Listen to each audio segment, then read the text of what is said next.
الحمد لله وكفى وسلام على عباده الذين اصطفى أما بعد فأعوذ بالله من الشيطان الرجيم بسم الله الرحمن الرحيم يا أيها الذين آمنوا إذا نودي للصلاة من يوم الجمعة فاسعوا إلى ذكر الله وذروا البيع ذلكم خير لكم إن كنتم تعلمون صدق الله مولانا العظيم وصدق رسوله النبي الكريم وقال النبي صلى الله عليه وسلم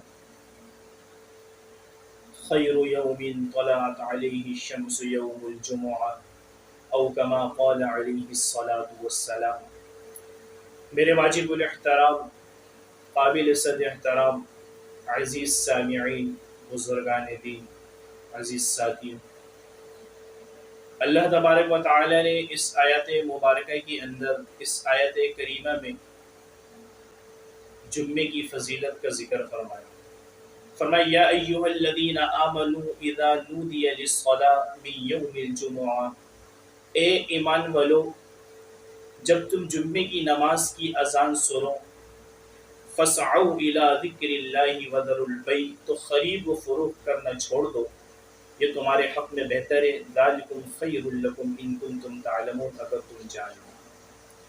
تو میرے محترم دوستوں بزرگوں، فرمایا گیا جب جمعے کی اذان کی آواز آپ کے کانوں میں آ جائے، جب جمعے کی نماز کی اذان کی آواز آپ سن لیں، للصلاۃ من یوم الجمعہ، یہ آیات اس بات پہ کہہ رہے ہیں کہ جب جمعے کی نماز کی اذان کی آواز سنیں، جب جمعے کی نماز کی اذان کی آواز آپ کے کانوں میں آ جائے، فاسعوا الی ذکر اللہ وذروا البیع، خرید و فروخت کرنا چھوڑ دو، طے کرنا چھوڑ دو، ذالکم خیر لکم ان کنتم تعلمون، اللہ فرما رہے یہ تمہارے حق میں بہتر ہے اگر تم اس چیز کو سمجھ لو، اس چیز کو جان لو۔ میرے محترم دوست اور بزرگوں، اللہ نے مہینہ بنایا، دن بنایا، رات بنایا، اور ہر چیز کو ایک چیز کا سردار بنایا۔ جیسے تمام مہینوں میں رمضان المبارک کو 11 مہینے کا سردار بنایا، تمام شہروں میں افضل جو شہر بنایا وہ مدینہ منورہ بنایا، اور اس کو تمام شہر کا سردار بنایا۔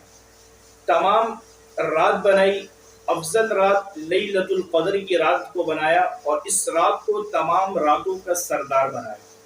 اسی طرح اللہ نے 6 دن بنائے، اس میں ایک دن جمعۃ المبارک کا بنایا، اور اس جمعۃ المبارک کو تمام دنوں کا سردار بنایا۔ تو یہ بہترین دن ہے، بہترین دن جمعۃ المبارک۔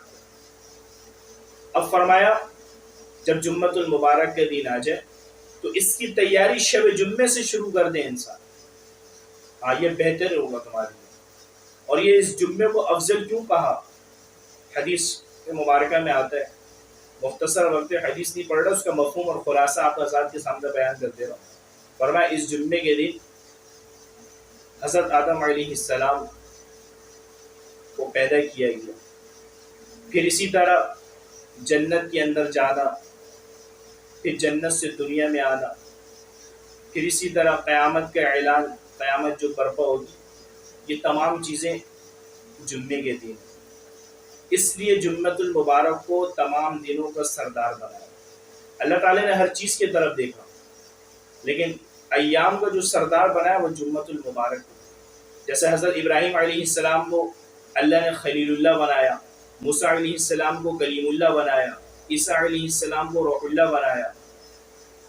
تو اسی طرح آپ صلی اللہ علیہ وسلم پاک پیغمبر کو اللہ نے حبیب اللہ بنایا، حضرت عائشہ کو صدیقہ، ابو بکر کو صدیق، صحابہ کو رضی اللہ عنہم اجمعین۔ تو میرے محترم دوستو بزرگوں، اللہ نے خالق کائنات ہے، وہ جو چاہے وہ کر سکتا ہے، جو چاہے وہ کر سکتا ہے۔ جبریل امین علیہ السلام کو ملائکہ بنایا، اور جمعۃ المبارک کو تمام دنوں کا سردار بنایا۔ تو جمعے کے دن بہت افضل ہے، بہت افضل ہے۔ اس دن بڑے بڑے کام ہوئے، ولی کو جو ہے نا ولایت ملی، صدیق کو صداقت ملی، عمر کو عدالت ملی، عثمان کو سخاوت ملی، علی کو شجاعت ملی، شیطان کو ضلالت ملی، انسان کو شرافت ملی۔ ہاں شیطان کو بربادی ملی اس جمعۃ المبارک کی۔ اب یہ جمعہ افضل کیوں ہے؟ جمعے کو افضل کیوں بنایا گیا؟ فرمایا کہ جمعے کے المبارک اس لیے افضل ہے کیونکہ ہر کسی کو جو ہے نا ایک چیز کا انتظار ہوتا ہے، کوئی خاص چیز کا۔ اب انسان جنت میں جانا چاہے، ہر کوئی چاہتا ہے میں جنت میں چلے جاؤں، ولی ہو، پیر ہو، اسی طرح مبلغین ہیں، اسی طرح محدثین ہیں، علماء کرام ہیں، کتب ابدال ہیں، مشائخ ہیں، ہر کوئی جنت میں جانے کا تذکرہ کرتا ہے۔ اور جنت کیا کہہ رہی ہے؟ جمعۃ المبارک کا دن آئے گا تو میں ولی کے لیے جنت کا دروازہ کھلے گا، جمعۃ المبارک کا دن آئے گا تو جو ہے نا بزرگ کے لیے جنت کا دروازہ کھلے گا، جمعۃ المبارک کا دن آئے گا تو علماء کے لیے جنت کا دروازہ کھلے گا، جمعۃ المبارک کا دن آئے گا تو مبلغین کے لیے جو ہے نا جنت کا دروازہ کھلے گا۔ یعنی ہر کوئی جنت کا دروازہ کھلنے کا انتظار، اور جنت جمعے کے دن کے لیے انتظار۔ اس لیے میرے دوستو جمعۃ المبارک کو افضل بنایا گیا۔ اور فرمایا کہ جمعۃ المبارک افضل کیوں ہے؟ فرمایا اس دن انسان جب اللہ رب العزت سے جو مانگتے ہیں اللہ تبارک و تعالیٰ اس کی دعائیں کو قبول کرتے ہیں، اس کی سوالوں کو پورا کرتے ہیں، ہاں اس کی فریاد پوری کی جاتی ہے۔ اس لیے کہا جا رہا ہے کہ شب جمعہ سے تیاری کرو، اور افضل پھر یہ ہے کہ آمنوا اذا نودی للصلاۃ من یوم الجمعہ، ایمان والوں میں وہ بہترین ایمان والے ہیں۔ فرمایا اے ایمان والو جب اذان کی آواز سنو جمعے کی تو خرید و فروخت کرنا چھوڑ دو، دکانیں، کاروبار، دفاتر، ساری چیزیں بند کر دو، اور فوراً اللہ کے گھر کی طرف، مسجد کی طرف چل پڑو۔ ذالکم خیر لکم ان کنتم تعلمون، یہ تمہارے حق میں بہتر ہے۔ ہاں فرمایا خیر یوم طلعت علیہ الشمس یوم الجمعہ، ہاں یہ ساری چیزیں فضیلت جمعے کے لیے لائی۔ اسی طرح میرے محترم دوستوں بزرگوں، آپ صلی اللہ علیہ وسلم کی حدیث ہے کہ جب جمعے کے مبارک کے دن آئے اور کوئی شخص اس دن اچھے سے اچھے انداز میں اپنے آپ کی صفائی کریں، ناخن کو کاٹیں، یہ حضور کی سنت۔ اسی طرح موچھ کو چھوٹا کرے، زر ناف وغیرہ کے بالوں کی صفائی کرے، غسل کرے، سرما لگائے، سر میں تیل لگائے، داڑھی مبارک میں تیل لگائے، اور اچھے کپڑا پہن کر صاف ستھرے لباس میں جب جلد سے جلد مسجد جائے گا تو فرشتے وہاں کرامن کاتبین ایک دفاتر کتاب لے کر، ڈائری لے کر، رجسٹر لے کر کھڑے رہتے ہیں، اور پہلے آنے والوں کی فضیلت ایسی ہے جیسے اونٹ کے برابر سب، پھر اسی طرح گائیں، پھر اسی طرح بکرا، پھر اسی طرح جو ہے مینڈا وغیرہ میں آتا ہے، پھر آخر میں انڈے کے برابر سب۔ اور فرمایا جو جمعے کے دن جمعے کی نماز کے لیے کیا اور جتنی ہو سکے وہاں جانے کے بعد وہ نوافل پڑھے، اور اس کے بعد خاموشی سے بیٹھ کر امام کا بیان سنیں، خطبہ سنیں، اور اس کے بعد آخر میں دعا، اور دعا کے بعد جب وہ جمعے کی نماز سے فارغ ہوتا ہے تو ایک فرشتہ اعلان کر کے کہتا ہے کہ تم لوگوں کی پچھلے جمعے سے لے کر اس جمعے تک جتنے گناہ ہوتے اللہ نے اس جمعے کی برکت سے سب گناہوں کو مغفرت کر دیا، سب گناہوں کو جو ہے معاف کر دیا اس جمعے کی برکت۔ تو میرے محترم دوستو بزرگوں، اس لیے جمعے کی اہمیت انسان کے اندر ہونی چاہیے۔ ہوتا یہ کہ جب جمعۃ المبارک کا دن آتا ہے لوگ بیان کے بالکل آخر میں آتے ہیں، پھر ان کو نہ عنوان سمجھ میں آتا ہے امام کا، نہ موضوع سمجھ میں آتا ہے، اور کبھی اگر جمعۃ المبارک کے بیان میں 10-5 منٹ لیٹ ہو جائے، وہ مولوی صاحب اگر موضوع سمجھانے میں یا عنوان سمجھانے میں سمیٹنے میں اگر تھوڑا سا 5-10 منٹ ٹائم لے لیں تو پیچھے سے باتیں بھی بنتی ہے، بھائی امام صاحب نے تو بڑے جو ہے نا زیادہ ٹائم لے لیا، وقت کی پابندی نہیں، یہ نہیں ہے وہ نہیں۔ تو بھائی مسجد کی فضیلت دیکھیں، میرے نبی علیہ السلام اللہ تبارک و تعالی، حضور صلی اللہ علیہ وسلم نے پہلے جبریل امین سے سوال کیا کہ جبریل اللہ سے پوچھ کر آؤ محبوب جگہ کون سا ہے۔ جب جبریل امین اللہ تبارک و تعالی کے پاس گئے، اللہ نے جبریل کو اتنا قریب کر لیا کہ 70 فرشتوں کے فرق ہے، ایک روایت میں 70,000 بھی آتے، اور حضور کی سوال ایک کیوں جواب دو ملا۔ کہا جبریل جا کر بتا دو احب البلاد الی اللہ مساجدها، کہ اللہ کے نزدیک بہترین، محبوب، پسندیدہ جگہ مسجد ہے، ابغض البلاد الی اللہ اسواقها، اور اللہ کے نزدیک بدترین بری جگہ جو ہے وہ بازار ہے۔ اور جب انسان مسجد کی طرف جاتا ہے ایمان ہونے کی اس کی گواہی دو، اس کے ہاتھ میں ایمان اور اسلام کا جھنڈا ہوتا ہے، اور جو بازار کی طرف جاتا ہے اس کے ہاتھ میں شیطان ابلیس کا جھنڈا ہوتا ہے۔ اور صحابہ کے دور میں کیا ہوتا تھا، جب کوئی مسجد کی طرف جاتا اور نماز کے لیے چلا جاتا، اور اگر کوئی دوسرے صحابہ کسی کو بلانے آتے تو اندر سے آواز آتی ہے بھائی وہ مسجد میں گئے ہیں نماز کے لیے، جواب آتا فوراً آ جائیں گے، کہتے ہیں نہیں کچھ پتہ نہیں ہے، صحابیہ کہتی کچھ پتہ نہیں ہے، عشاء میں گئے فجر میں آ جائیں، ظہر میں گئے عصر میں آئے، مغرب میں عشاء میں، لمبی طویل وقت بھی لگ سکتا ہے، کچھ پتہ نہیں، یعنی ایسا ایمان بنا ہوا تھا۔ اور بازار کے لیے اگر کوئی پوچھتا تو کہتے ہیں فوراً گئے فوراً آ جائیں گے، کیونکہ ان کو پتہ تقاضا نمٹانا ہے، ضرورت کی چیزیں لینی اور فوراً آنی، کیونکہ بدترین جگہ بازار ہے۔ اس لیے میرے نبی نے فرمایا دعا کا اہتمام کریں گے بازار کو۔ اور آج ہمارے دور میں کیا ہوتا ہے، کوئی اگر مسجد کا پوچھے تو ہمارے گھروں سے جواب ملتا ہے بھائی نماز پڑھنے تو گیا، کوئی کھیلنے کودنے تھوڑی گیا، تماشا کرنا تھوڑی گیا، بس فوراً نماز پڑھے گا بھاگ کر آ جائے گا۔ اور بازار کے لیے پوچھے تو کہا جاتا ہے بھائی بازار کے بھی پتہ نہیں کتنی دیر لگے، کیا کیا لے گا، کتنی شاپنگ ہوگی، کچھ پتہ نہیں ہے۔ تو ہم لوگ بدترین جگہوں پہ زیادہ ترجیح دے رہے ہیں اور بہترین جگہ کو جو ہے نا ترجیح دینے سے جو ہے نا دور بھاگ رہے ہیں۔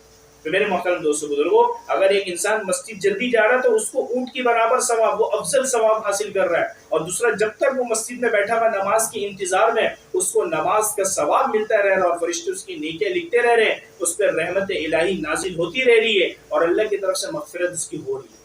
تو میرے محترم دوستو، جب جمعے کے دن آ جائے تو انسان کو چاہیے کہ جمعے کے دن اپنے ناخنوں کی صفائی کرے، دونوں ہاتھ پیر کے ناخن کو کاٹے، یہ میرے محبوب کی سنت ہے، جمعے کی سنتوں میں سے۔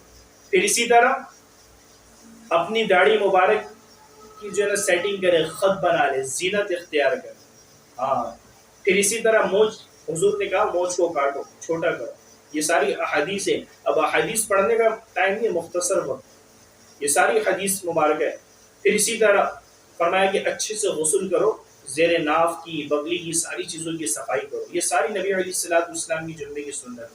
اور پھر اس کے بعد آنکھوں میں سرما لگاؤ، داڑھی مبارک، سر میں تیل لگاؤ، میرے نبی علیہ السلام بھی لگایا کرتے تھے، اور اچھے سے اچھا صاف ستھرا عمدہ لباس پہنو۔ اور اس کے بعد سورہ کہف، جو جمعے کی فضیلت نماز سے پہلے، اس کو یہ فرمایا کہ اس کی بہت ساری فضیلت ہے۔ جو اہم فضیلت ہو میں یہ بتا دوں کہ ایک دو فضیلت میں بیان کرتا ہوں۔ سورۃ الکہف کی فضیلت یہ، جب انسان جمعے کو پڑھتا ہے تو اس جمعے سے لے کر آنے والے جمعے تک اللہ اس کی ساری پریشانیوں کو دور کر دیتا ہے، ایک فضیلت۔ دوسرا کیا ہے، دجال کے فتنوں سے وہ محفوظ رہتا ہے۔ اگر سورۃ الکہف کی 10 آیت بھی وہ تلاوت کر لے خلوص دل سے، اللہ اس کو دجال کے شر فتنے سے محفوظ کر دے۔ اور پھر اس سورۃ الکہف کی برکت سے اللہ اس کے دلوں کے اندر چین، سکون، راحت نصیب کر دے۔ تو اس کا بھی انسان اہتمام کرے۔ اور پھر میرے محترم دوستو بزرگوں، جلد سے جلد مسجد میں جائے اور مسجد میں دائیں پیر رکھ کر داخل ہو، مسجد میں داخل ہونے کی دعا پڑھے، اس کے بعد جہاں تک ہو سکے 4 رکعت سنت پڑھے، اور غور سے توجہ سے امام کی بات بیان کو سنیں، اور عملی زندگی کی نیت کو لے کر سنیں کہ ان کی سننے کے بعد انشاءاللہ زندگی میں عمل کروں گا، اور عملی زندگی میں آنے کی کوشش کروں، اور ان کے بعد سننے کے بعد عمل کرتے ہوئے دنیا میں زندگی گزاروں گا۔ اس کے بعد باادب طریقے سے خطبہ سنیں۔ بعض لوگ خطبے میں قمیص صحیح کر رہے ہوتے ہیں، بعض کسی کو اشارہ دے رہے ہوتے ہیں، بعض اللہ معاف فرمائے کہ خطبے کے دوران آتے ہیں اور وہ سوچتے ہیں پہلی صف کا مجھے ثواب مل جائے، اور وہ ایک دوسرے کو پھلانتے ہوئے لانتے ہوئے چلے جاتے ہیں۔ یہ ساری چیزیں جو ہے نا خطبے کے آداب کے خلاف ہیں۔ اس چیز سے انسان اجتناب کرے، بچے۔ خطبے کے دوران اگر کوئی آئے، اس کو جہاں جگہ ملے وہ فوراً تحیات کی شکل میں بیٹھ کے خاموشی سے خطبہ سنیں، کیونکہ خطبے کے دوران فرشتے اس دفتر اپنے رجسٹر کو بند کر کے وہ بھی باادب طریقے سے خطبہ سنتے ہیں۔ خطبہ بہت بڑا عمل ہے اور اس کا احترام بہت ضروری ہے۔ کہتے ہیں جو عمل جتنا بڑا اس کا احترام بھی اتنا ضروری ہے۔ اور فرمایا کہ خطبہ باادب طریقے سے سنیں۔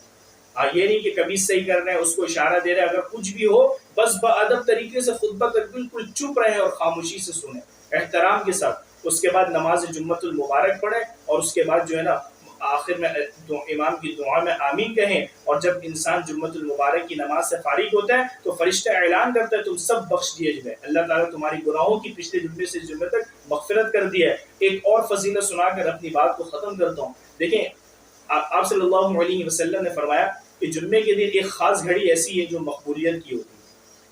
اب اس گھڑی کو 2 وقتوں کو بتایا گیا تاکہ انسان اللہ کی جو ہے نا تحمید پہ وہ وقت گزارے، اللہ کی جو ہے نا ذکر پہ وہ وقت لگا کے رکھے۔ ایک وقت یہ بتایا گیا کہ خطبے سے لے کے نماز تک، یعنی کہ دوسرا جو اذان شروع ہوتا ہے، اس اذان سے لے کر خطبہ اور امام کی دعا تک کی وقت کو بتایا گیا کہ یہ وقت بڑی مقبولیت کی وقت ہوتی ہے۔ اس وقت میں انسان دل سے جو دعائیں کرے گا اللہ پاک قبول کر لے گا۔ ایک وقت تو یہ بتایا گیا، اور دوسرا وقت یہ بتایا گیا کہ جمعے کے دن عصر کی نماز سے لے کر مغرب کی نماز تک یہ بڑی مقبولیت کا وقت۔ اب ان 2 وقتوں میں کوئی خاص وقت نہیں بتایا، بس 2 وقت کو متعین طور پہ بیان کیا گیا۔ تو اب 2 وقتوں سے علماء کرام نے یہ فوائد لکھا ہے اس امت کے لیے، یہ فائدہ ہے کہ انسان کم سے کم جمعے کے دن 2 وقت اللہ کے ذکر میں بہت زیادہ مشغول اور مصروف رہے.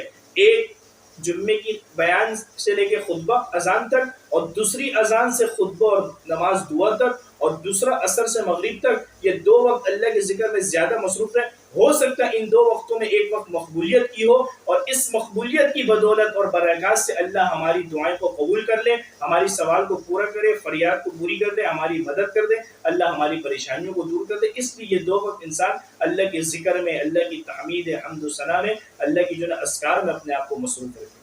تو میرے محترم دوستوں بزرگوں، ان 2 وقتوں کے اندر انسان مشغول رہے، اللہ سے خوب مانگے. تو جمعے کی فضیلت آپ کے سامنے آ گئی، تو اس لیے میرے محترم دوستوں عہد کر لیں، عزم کر لیں کہ جتنی جمعہ ہم سے پہلے چھوٹ گئی، دیر ہو گئی، یا لیٹ ہم پہنچے مسجد کے اندر، بیان کی فضیلت سے محروم ہوئے. اور یاد رکھیں جس نے جمعے کی نماز امام کے ساتھ نہیں پڑھی، امام نے سلام پھیر دیا، پھر وہ جمعے کی نماز سے محروم ہے، اس کو ظہر کی نماز پڑھنی پڑے گی. اور جمعے کی بہترین نماز حاصل کرنے کا، فضیلت حاصل کرنے بہترین ہے کہ انسان خطبہ لازمی بیٹھ کے سنے. بعض وہ خطبے کے آخر میں آتے ہیں، ان کو نماز کا ثواب تو ملے گا لیکن باقی فضیلت سے محروم ہو جائیں گے. تو کوشش کریں ہفتے میں ایک دن جمعۃ المبارک کا آتا ہے، ہم کوشش کریں پوری فضیلت کو حاصل کریں. بہترین وقت یہ ہے کہ شب جمعہ سے اپنے کپڑے پریس کر لیں، جمعۃ المبارک کی فجر کی نماز کے بعد سے اپنی تیاری کر دیں، ناخن ساری چیزیں، اور جلد از جلد مسجد میں جا کر بیٹھ کر پوری فضیلت کو حاصل کرنے کی کوشش کریں. اللہ ہمیں جمعۃ المبارک کی ساری فضیلت نصیب فرمائے. اللہ ہمیں جمعۃ المبارک کی برکات سے ہماری کامل مغفرت فرمائے. جمعے کی جتنی حضور کی سنت بتائی، جو حضور نے سنتوں کو اپنایا اپنے دور کے اندر، اور جو صحابہ کو بتایا، اللہ وہ ساری سنت کو زندہ کرنے کی، اس پر کے مطابق چلنے کی توفیق عطا فرمائے. حضور کی سیرت کو اپنانے والا بنائے، کہنے سننے سے زیادہ عمل کی توفیق عطا فرمائے. مزید ویڈیو کے لیے ہمارے چینل درس قرآن حق اور سچ کو سبسکرائب کریں تاکہ مزید ویڈیو ملتے رہیں. جمعے کے حوالے سے یا نماز کے حوالے سے کوئی بھی شرعی مسائل اگر پوچھنا ہو تو ہمارے چینل درس قرآن حق اور سچ کے کمنٹس میں اپنا سوال لکھ کے دیں. انشاءاللہ قرآن و حدیث کی روشنی میں رہنمائی کی جائے گی. اللہ میرا اور آپ کو حامی و ناصر ہو. وما علینا الا البلاغ.